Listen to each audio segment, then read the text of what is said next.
was founded in 2003, and it started in Albuquerque. And we've been extraordinarily successful at that, as you can see, with 111 hubs as of this year. We started in one disease state. We've moved into lots of others. We're moving aggressively into cancer treatment, but we're moving even beyond medicine into areas such as education, training science and technology, STEM fields, things like that, crisis intervention training for police officers, technology, many other applications of the ECHO model. It's just an extraordinary thing when something in healthcare has been so universally praised. Okay, so the ECHO Act was introduced in April of last year. It finally came to a vote in November, and it passed unanimously in the Senate, 97-0. Wow, something in healthcare that's like bipartisan support, unheard of, right? We must be doing something right. So that in itself is really gratifying.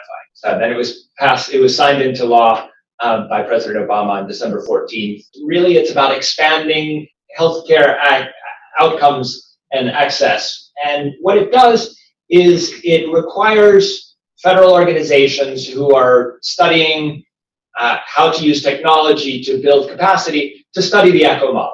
And really what's valuable about that is that this will result in a great deal of research. Because what we just absolutely need and welcome is outcomes data, right? It's actually expensive and challenging to run the kinds of studies that will display the impact that we're having, right? Because ultimately we care about what happens to patients, the outcomes at the bottom level of this whole model, but we're not actually seeing patients in the ECHO model, right? So we're building capacity, we're training the providers of healthcare, and then to take that the level further and see what actually happens to the patient outcomes, that takes a lot of work, right? It takes money, it takes dedicated studies and time to do that kind of research.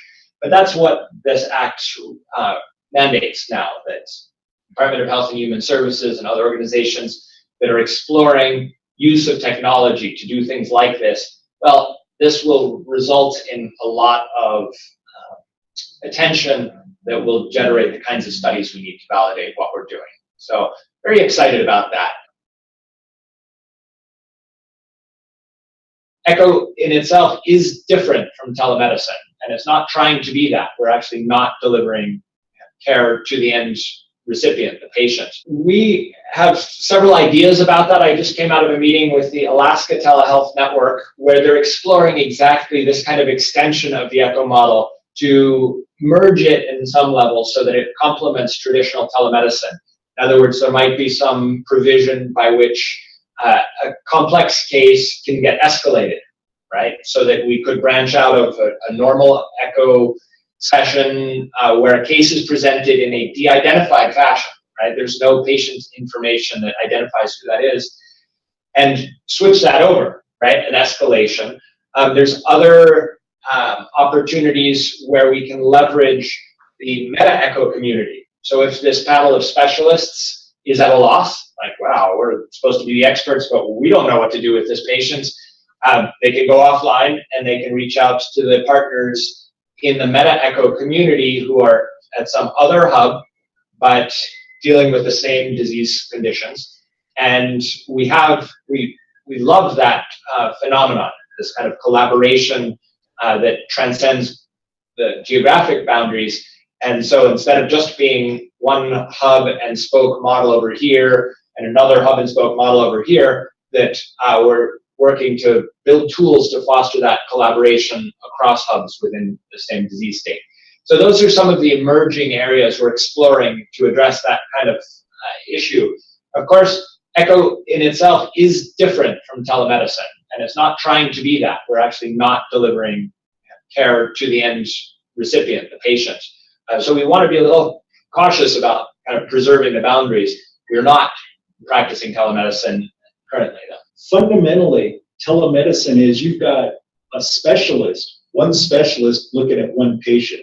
In the ECHO model, we're looking at, having multiple spokes seeing the same case. So you have the learning loop where everybody learns from each other.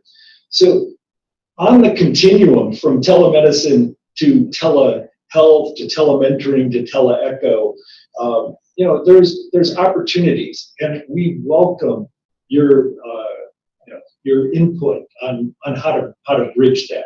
Join us, join the echo movement, and see how you can change the world. So thank you. Thank you.